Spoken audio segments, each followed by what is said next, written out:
Dear student, hope you are well. I am also well. Today I will give you some information about participle verbs of the non-finite verb. In my last class I discussed about gerund. Today I will discuss about participle verb. সর্বপ্রথম participle কাকে বলে সেটা আমরা আলোচনা করি।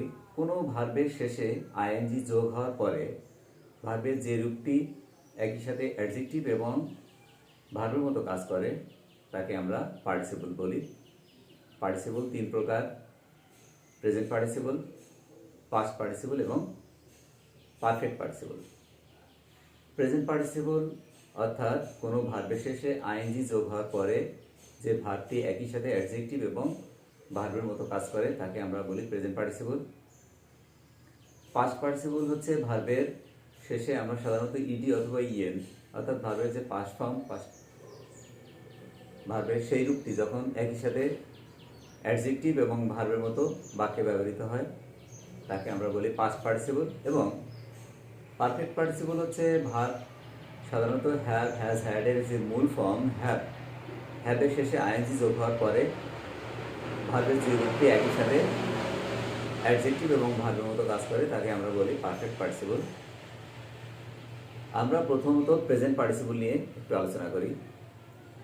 বাক্যে আমরা আগেই বলেছি যে কোনো সিম্পল সেন্টেন্সে যখন কোনো প্রিন্সিপাল ভার্ব ছাড়া দ্বিতীয় কোনো ভার্বের ব্যবহার হয় আমরা সেই ভার্বগুলোকে সাধারণত নন ফাইনাইট ভার্বের রূপ দেই। জেরান্ড হতে পারে, পার্টিসিপল হতে পারে, ইনফিনিটিভ হতে পারে। তা আজকে আমরা আজকে পার্টিসিপল নিয়ে বেশি আলোচনা করবো, অর্থাৎ বাক্যের দ্বিতীয় ভার্বটি কিভাবে পার্টিসিপল হতে পারে।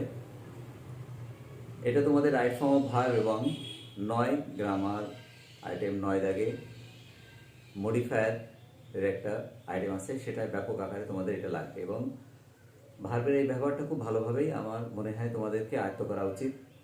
কারণ একটা বাক্য সুন্দর করে লিখতে গেলে এমন এমন সময় চলে আসে যখন এই নন ফাইনাইট ভার্ব ছাড়া ব্যবহার করা সম্ভব হয় না। যাই হোক, প্রেজেন্ট পার্টিসিপল আজকে আমরা আলোচনা করি। প্রেজেন্ট পার্টিসিপলের প্রথম যে রূপটি সেটা ভার্বের শেষে আইএনজি যোগ হওয়ার পরে যখন সেটা অ্যাডজেক্টিভ এবং ভার্বের মতো কাজ করবে। প্রেজেন্ট কন্টিনিউয়াস টেন্স বা বিভিন্ন কন্টিনিউয়াস টেন্সে আমরা সাধারণত প্রেজেন্ট পার্টিসিপলের ব্যবহার হয়, অর্থাৎ the boy is playing football, এখানে ইজ প্লেয়িং, এখানে প্লেয়িংটা এটা প্রেজেন্ট কন্টিনিউয়াস টেন্সে এটা ভার্বের মতো কাজ করছে, আবার এটা অ্যাডজেক্টিভের মতো কাজ করে। এটা সাধারণত বিভিন্ন যে রাইট ফর্ম ভার্বে যদি এটা ব্যবহার হয় তাহলে এটা কন্টিনিউয়াস ফর্মে এটা ব্যবহার হতে পারে। এটা নিয়ে সাধারণত তেমন স্টুডেন্টদের খুব একটা সমস্যা হয় না, কিন্তু যখন কোনো সরাসরি যে নন ফাইনাইট ভার্বের প্রেজেন্ট পার্টিসিপল রূপটা হয় সেটা একটু সমস্যা হতে পারে, কিন্তু যদি রেগুলার প্র্যাকটিস করা হয় এটা খুব একটা সমস্যা হয় না। তাহলে আমরা দেখি, প্রথমত প্রেজেন্ট কন্টিনিউয়াস টেন্স বা বিভিন্ন কন্টিনিউয়াস টেন্সে ব্যবহৃত হয়। 2 নম্বর, ওটা আমি লিখলাম না, নাম্বার 2, এটা হচ্ছে অ্যাক্টিভেটিভ অ্যাডজেক্টিভ হিসেবে বাক্যে ব্যবহৃত হতে পারে নাউনের পূর্বে বসে। অ্যাক্টিভেটিভ আমরা জানি অ্যাডজেক্টিভের দুইটা রূপ, সাধারণত একটা অ্যাক্টিভেটিভ আর একটা প্রেডিকেটিভ ফর্ম ব্যবহৃত হয়। তাহলে নাউনের পূর্বে কখনো কোনো ভার্বের শেষে আইএনজি যোগ হওয়ার পরে নাউনের পূর্বে বসে যদি এটা অ্যাডজেক্টিভের মতো কাজ করে আমরা সেটাকে বলবো অ্যাক্টিভেটিভ অ্যাডজেক্টিভ। যেমন দেখুন,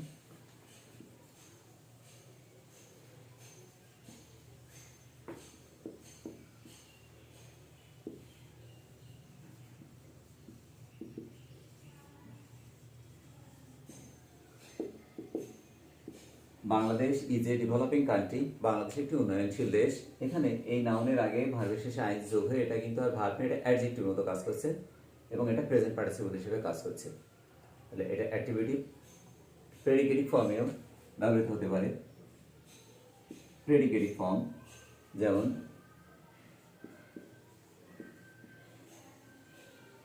the scenery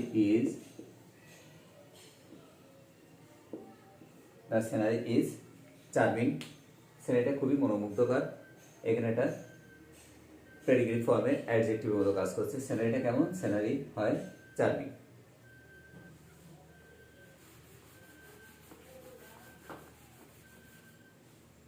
মাঝে মাঝে ভার্বের শেষে আইএনজি যোগ হয়ে অর্থাৎ প্রেজেন্ট পার্টিসিপল কখনো কখনো প্রিপজিশনের মতো কাজ করে। আমি একটা লিখি, উদাহরণ 3 নম্বর,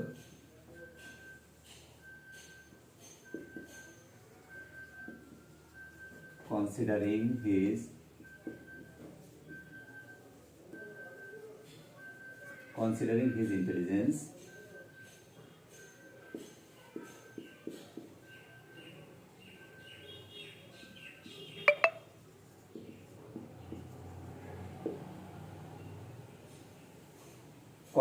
his intelligence, I appreciate him.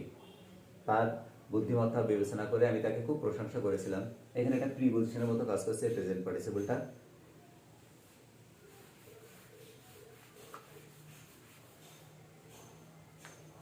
কখনো কখনো অবজেক্টের কমপ্লিমেন্ট হিসেবে সাধারণত প্রেজেন্ট পার্টিসিপলটা ব্যবহৃত হতে পারে। নাম্বার 4 দেখি, I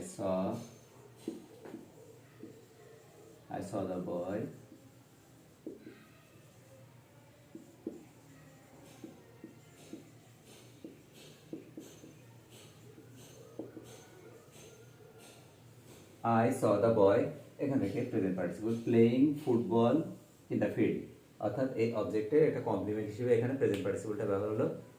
আমি বালকটিকে দেখলাম প্লেইং ফুটবল। আমরা অনেক সময় দেখি যে এরা আমাদের এই বাক্যটা রাইট ফর্ম ভার্বের ভিতরে এইভাবে থাকে, বাক্যে ব্যবহৃত হয় I saw the boy play football. আমরা সরাসরি এটা আইএনজি যোগ করে দিই, এটা প্রেজেন্ট পার্টিসিপলের একটা অংশ। এটা যখন আমরা রাইট ফর্ম ভার্ব আরও বিস্তারিত আলোচনা করব তখন এটা আরও সহজ হবে আমাদের কাছে। তাহলে এটা এখানে অবজেক্টের কমপ্লিমেন্ট হিসেবে এটা ব্যবহৃত হয়েছে প্রেজেন্ট পার্টিসিপল।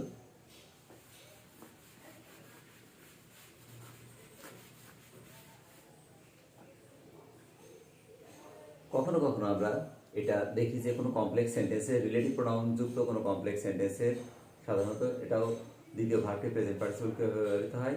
আমি একটি বাক্য লিখি, দ্য বয় who is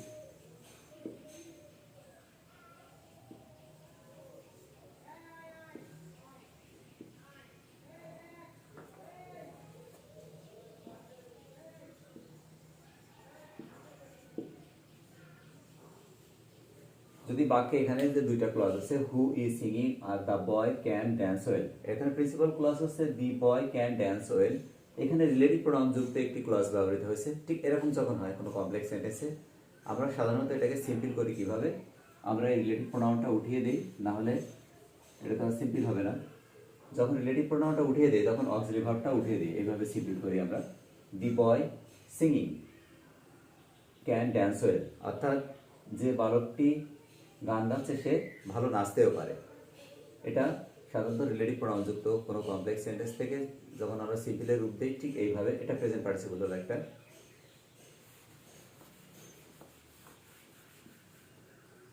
আবার কখনো কখনো দেখা যায় যে দুই পাশের সাবজেক্ট, কোনো কমপ্লেক্স সেন্টেন্সের দুই পাশের সাবজেক্ট একই হয়, সেটাকে আমরা প্রেজেন্ট পার্টিসিপলের মাধ্যমে আমরা সেটাকে সিম্পল করি। যেমন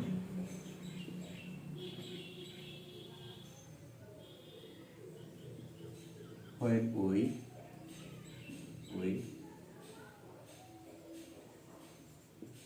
went to স্কুল, যখন আমরা স্কুলে গিয়েছিলাম। when না এখানে আই লিখি, when I went to school I met my friends, যখন আমি স্কুলে গিয়েছিলাম আমি আমার বন্ধুদের সাথে সাক্ষাৎ করেছিলাম। এখানে যুক্ত কমপ্লেক্স সেন্টেন্সের একটা ক্লজ, এটা প্রিন্সিপাল ক্লজ, এটা সাবঅর্ডিনেট ক্লজ, এখানে সাবজেক্ট একই, এখানে সাবজেক্ট একই। এই ধরনের বাক্যে আমরা প্রেজেন্ট পার্টিসিপলের মাধ্যমে সিম্পল করি। সেটা কীরকম, এই ওয়েনটা উঠাই দিই, সাবজেক্টটা উঠাই দিয়ে এখানে যে মূল ভার্বটা ওয়েন্ট আমরা এখানে লিখি going to school I met my friend, অর্থাৎ এই ভার্বটাকে সরাসরি আমরা আইএনজি করি। অনেক স্টুডেন্ট জানে যে ভার্ব দিয়ে শুরু হলে মনে হয় আমরা সে বাক্যের শেষে আইএনজি যোগ করতে হয়। আসলে এটা কোনো কমপ্লেক্স সেন্টেন্সের দুই পাশের সাবজেক্টকে সিম্পল করার নিয়ম। Going to school, I meet my friend. এইভাবে প্রেজেন্ট পার্টিসিপলটা এইভাবে হয়। আর পারফেক্ট পার্টিসিপলটা আমি একটু বলি, পাস্ট পার্টিসিপলটা পরবর্তী ক্লাসে আলোচনা করা যাবে।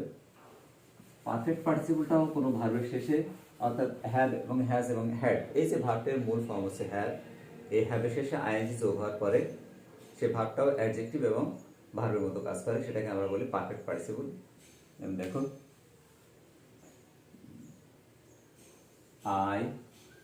I had, FINISHED, finished my work। একটা বাক্য, I had finished my work, I came back।